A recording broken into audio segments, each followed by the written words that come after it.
to is during competition, you'll bowl a frame on one lane, and then what happens? You go over to the other lane. Okay, so you do Baker still. games, it doesn't work that way. Okay. You will bowl your entire game on the same lane. Okay. So they're not set to cross over, they're set to stay in the same lane.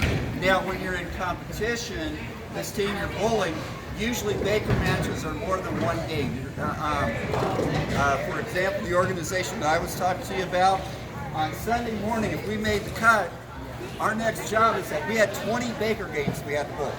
Ooh. 20 Baker games. You guys won't have that many, but it'll be more than one. Now, where the rotating comes in competition is after each team completes their game, when you go to a second game, what happens is that you and you will just switch seats, and now the next game, you'll bowl the entire game on this lane, you'll bowl the entire game on this lane. All right, is everybody ready to bowl? Yep. Okay, now this is the way that it should flow for all of you teaching. Now, you guys are on the left lane. So you're going to throw the first frame right here on lane 19. Go ahead and bowl right now.